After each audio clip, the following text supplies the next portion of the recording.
Deus, já está com algum tempo que eu estava orando, estudando essa mensagem, e eu gostaria então de compartilhar com os meus irmãos, em nome do Senhor Jesus. Gostaria então que você abrisse sua Bíblia em 2 Samuel,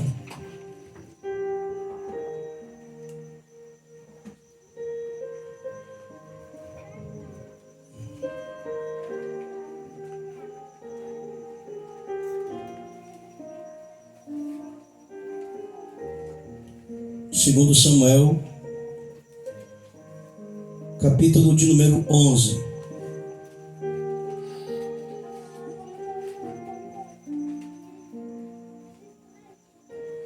Segundo Samuel, capítulo de número 11. Vamos falar um pouco sobre arrependimento, o caminho da restauração. Esse é o tema que a gente vai abordar. Na verdade, nós vamos estudar o Salmo de número 51, mas hoje a gente vai começar estudando o contexto do Salmo 51, para que possamos entender as palavras de Davi no Salmo de número 51. É necessário que a gente primeiro passe um pouquinho de tempo aqui analisando o que aconteceu com Davi e o porquê que ele escreveu o Salmo de número 51. Qual é o contexto, qual é a situação em que Davi escreve o Salmo de número 51. Então, antes da gente começar a estudar o Salmo 51 propriamente dito, a gente vai dar uma olhada no que aconteceu com Davi. Qual era o contexto? E aí, nessas circunstâncias, ele escreve o Salmo 51. Então, a gente vai fazer uma leitura de 2 Samuel, capítulo de número 11. Todos os irmãos acharam, amém?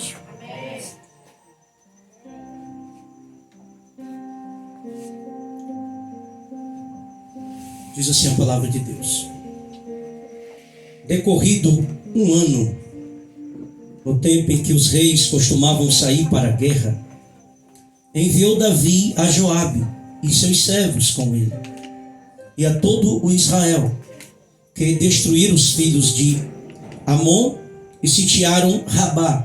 Porém Davi ficou em Jerusalém. Em uma determinada tarde, levantou-se Davi do seu leito e andava passeando no terraço da casa real. Daí viu uma mulher que estava tomando banho. Era ela muito formosa. Davi mandou perguntar quem era.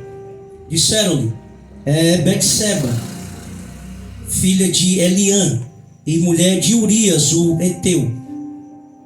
Então enviou Davi mensageiros que a trouxessem. Ela veio e ele se deitou com ela.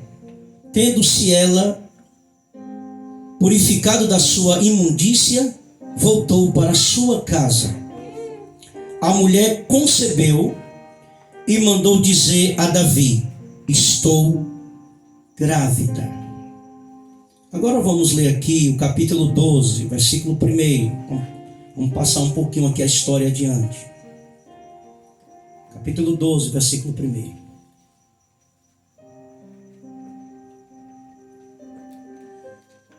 O Senhor Deus enviou o profeta Natã a Davi.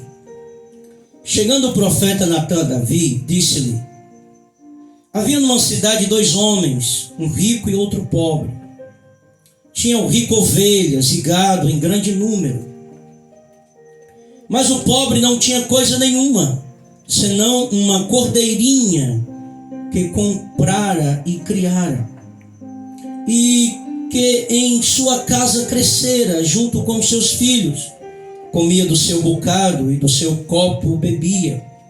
Dormia nos seus braços e a tinha como filha. Vindo um viajante ao homem rico, não quis este tomar das suas ovelhas e do gado para dar de comer ao viajante que viera a ele, mas tomou a cordeirinha do homem pobre e a preparou para o homem que lhe havia chegado.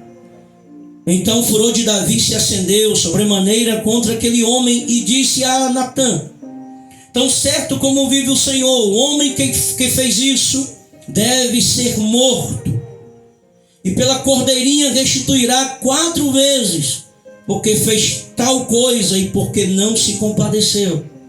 Então disse Natã a Davi: tu és o homem.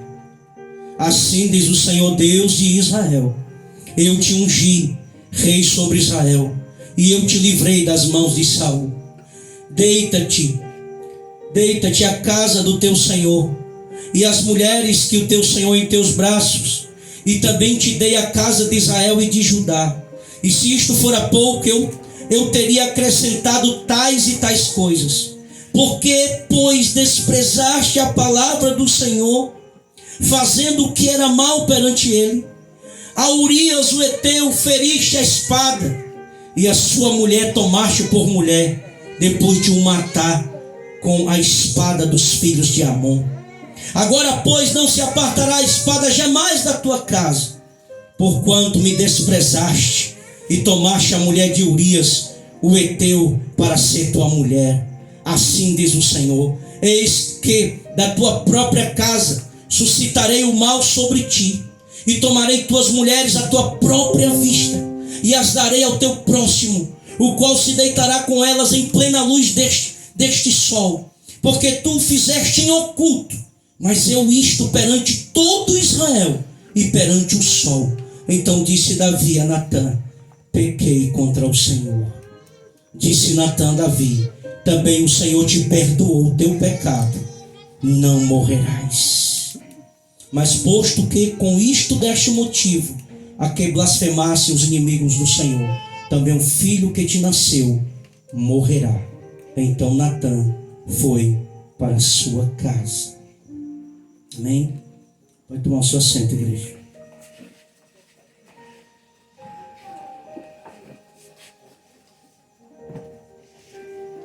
Meus irmãos, hoje a gente vai estudar um pouco, meditar sobre arrependimento, o caminho da restauração.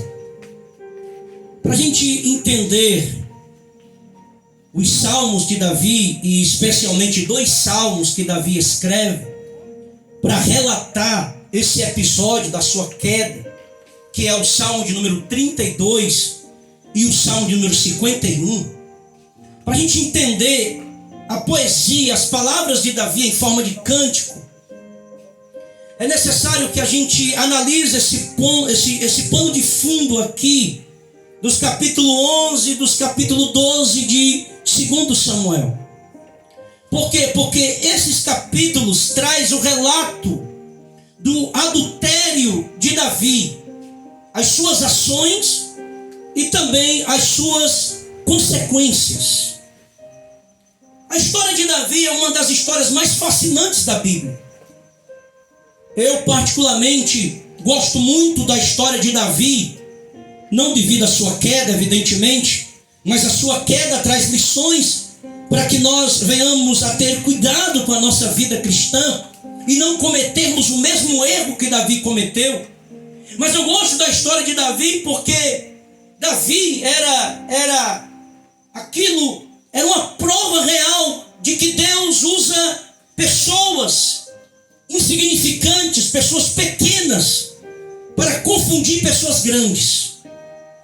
A história de Davi é uma prova real que Deus tira pessoas no anonimato e é capaz de colocar ele sentado entre os príncipes da terra. A história de Davi é uma prova real de que Deus ele sempre tem propósitos para a vida dos seus eleitos. E creio eu que nós que estamos aqui nessa noite, estamos aqui porque Deus tem propósitos nas nossas vidas. E é por isso que nós estamos aqui.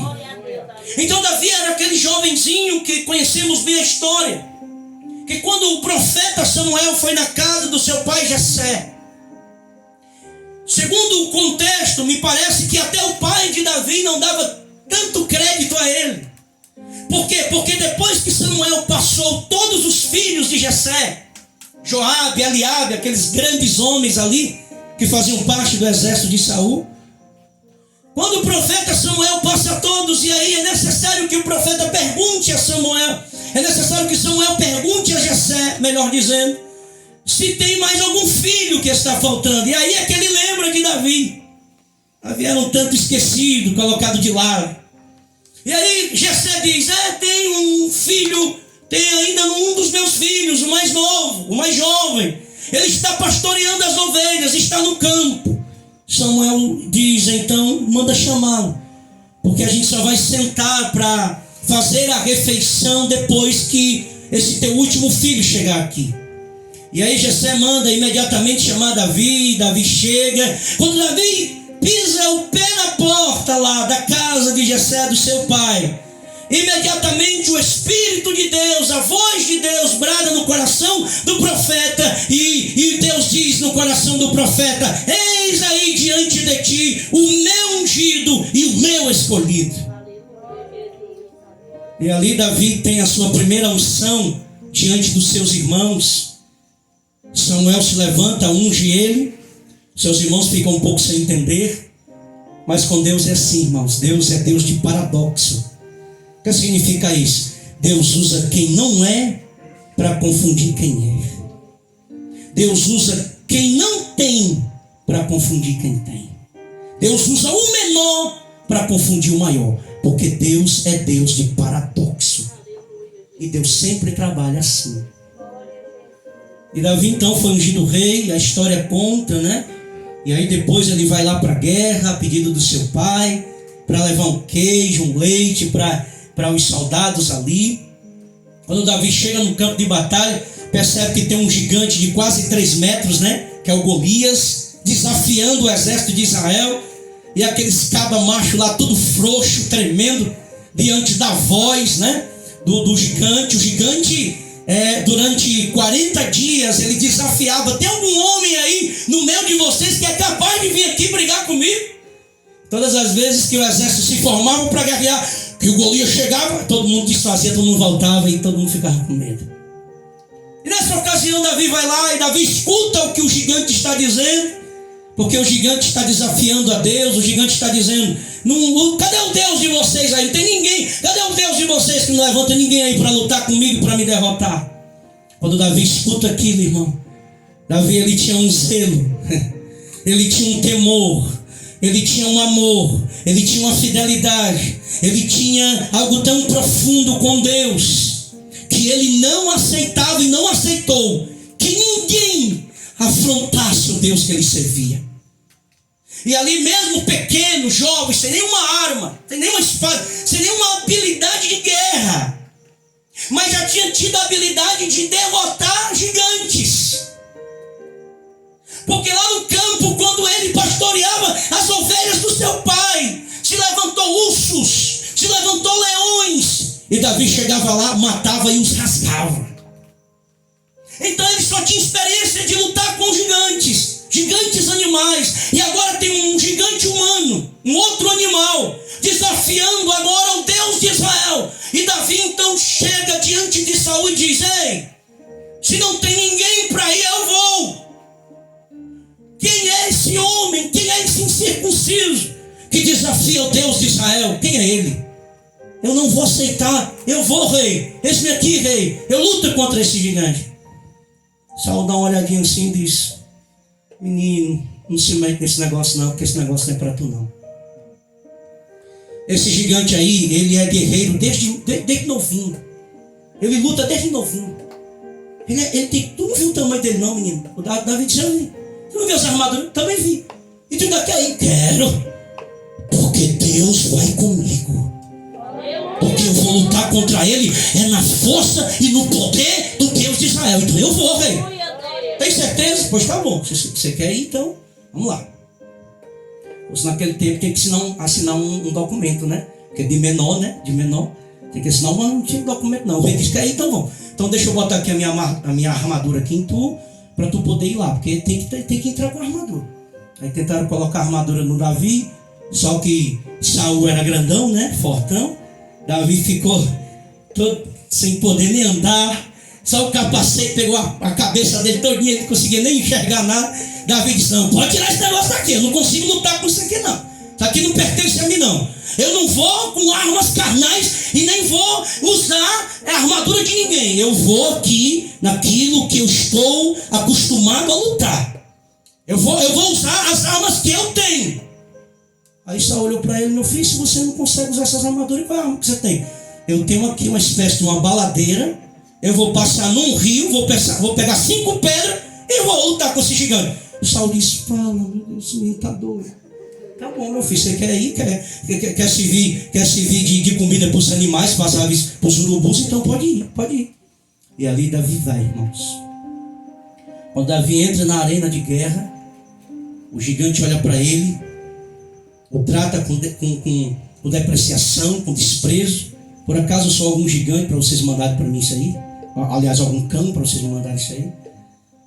Davi olha para ele e Davi diz para ele: olha, tu vem contra mim com lanças, com espadas, com escudo e com esse escudeiro. Além de todo o aparato, ele ainda tinha um homem que era o escudeiro que ficava na frente dele. Você pode vir com tudo isso, mas eu vou contra ti em nome do Senhor dos Exércitos, que você tem afrontado.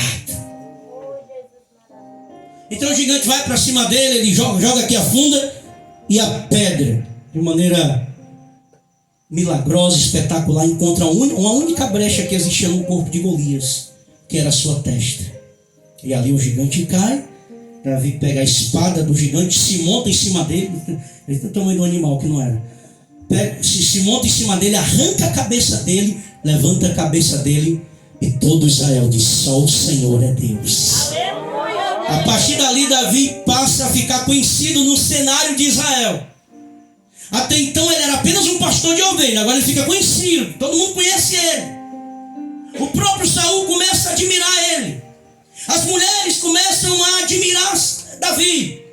Os exércitos ali começam a olhar para Davi com um olhar diferente. Davi começa a ganhar prestígio, começa a ganhar liderança, começa a ganhar posição no meio do exército de Saul. Saul começa a dar destaque a Davi, começa a colocar Davi nas frentes de batalha. Davi vai se tornando um grande guerreiro. Davi vai pegando habilidade de luta e ele vai conquistando, ele vai matando, ele vai derramando sangue, mas sempre confiando em Deus, sempre conquistando em Deus, porque Davi era um homem de oração. Davi era um homem segundo o coração de Deus. Davi era um homem que adorava, que cantava, que escrevia poesias de adoração ao Senhor. E ali ele foi se destacando. Em um determinado momento da história da vida de Davi, o próprio Saul começa a sentir inveja dele, do destaque dele, do brilho dele. E agora Saul passa a persegui-lo veementemente, porque Davi passa a ser uma ameaça para o trono dele. Davi não queria o trono, porque quem deu o trono a Davi foi Deus. Mas Saul se sentiu ameaçado, porque Saul olhava para ele mesmo e ele já havia percebido que Deus já não o queria mais no trono. E ele começa a perseguir Davi, tenta matar Davi, e várias tentativas de matar Davi, mas em nenhum momento ele toca a mão em Davi, porque Deus o guardava, porque Deus era com ele. Davi teve várias oportunidades de matar Saul, mas também não fez, porque ele pensava assim: eu não posso tocar no ungido do Senhor. Então Davi não tocava, Davi realmente não tocou. Teve um momento lá que ele cortou um pedacinho das vestes de Saul, Saul dormindo com os soldados lá numa caverna. Davi chega bem mansinho, corta as vestes dele com a faca, com a espada, e quando sai assim uma certa distância, Saul, quando grita que Saul pega a espada, cadê? Olha, a roupa estava cortada. Se Davi quisesse, teria degolado ele ali, os soldados tinha nem respirado naquele momento.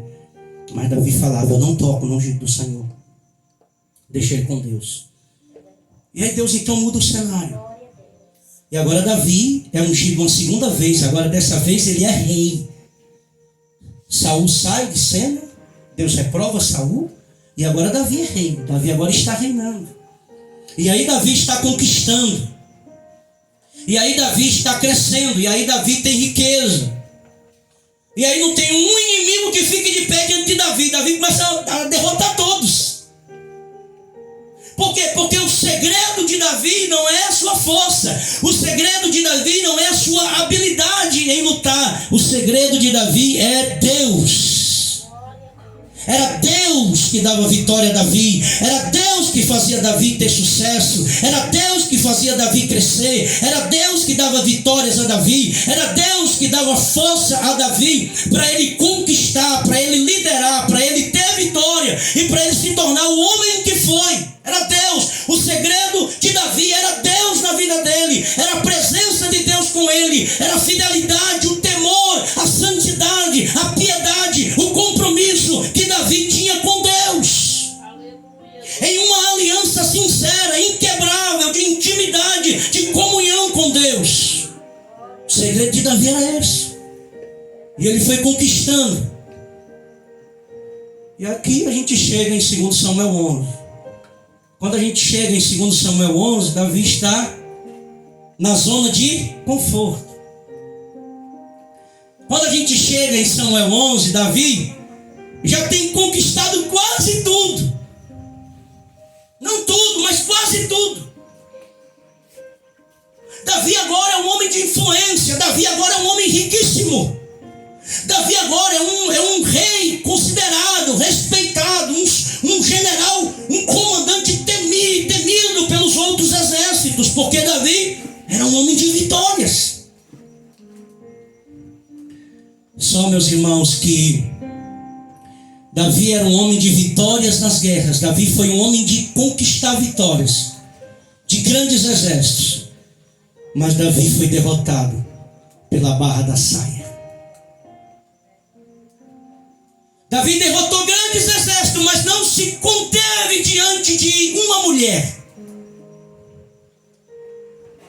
Davi venceu muitas guerras, mas não venceu a guerra da carne. Mas não venceu a guerra dos desejos. Mas não venceu a guerra da luxúria. Mas não venceu a guerra das tentações sexuais. Eu gostaria então de destacar alguns pontos sobre a queda de Davi. Esses capítulo 11 e 12, nos mostra como Davi, o homem segundo o coração de Deus, fracassou no campo da moral, depois de grandes vitórias na vida. Escute isso aqui. Primeiro, Davi estava ocioso em seu palácio quando ele caiu. Davi estava ocioso. Vamos ler comigo? 2 Samuel 1. 2 Samuel 11, 1 e 2. Acompanhe comigo. Decorrido um ano, no tempo em que os reis costumavam sair para a guerra, enviou Davi a Joabe. Quem deveria ter ido para a guerra era quem? Era Davi. Ele deveria ter ido para a guerra, mas ele enviou Joabe, o seu comandante. Escute isso. E seus servos com ele, e a todo Israel, que destruíram os filhos de Amon e sitiaram Rabá. Porém Davi ficou no seu palácio em Jerusalém.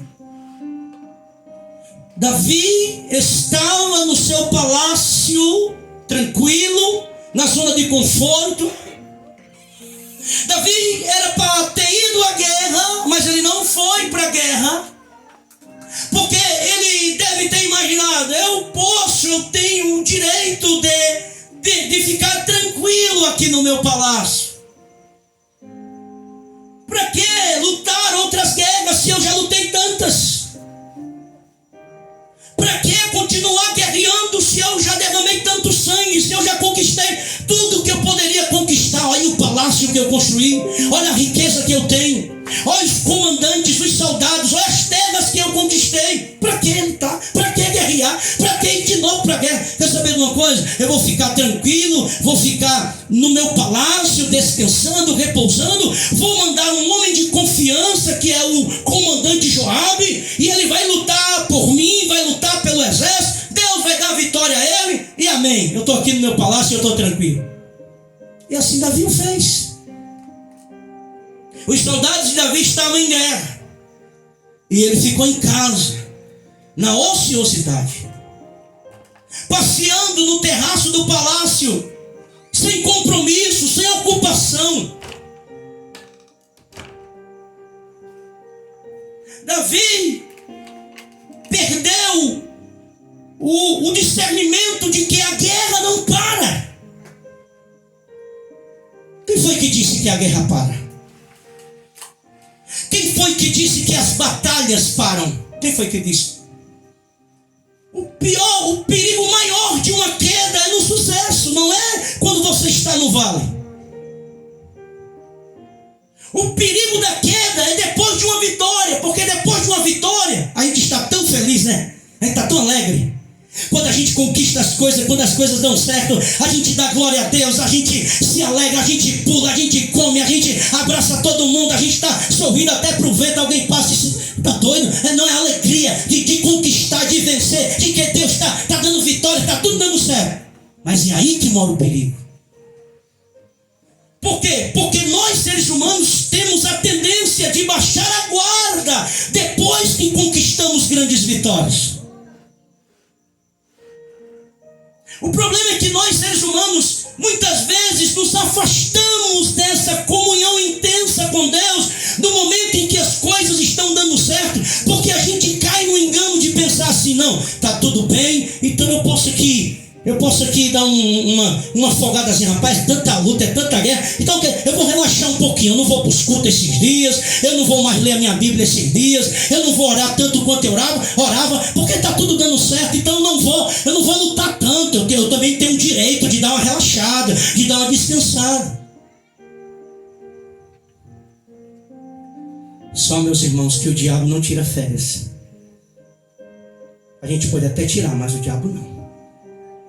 O Dr. Augusto Nicodemos conta uma história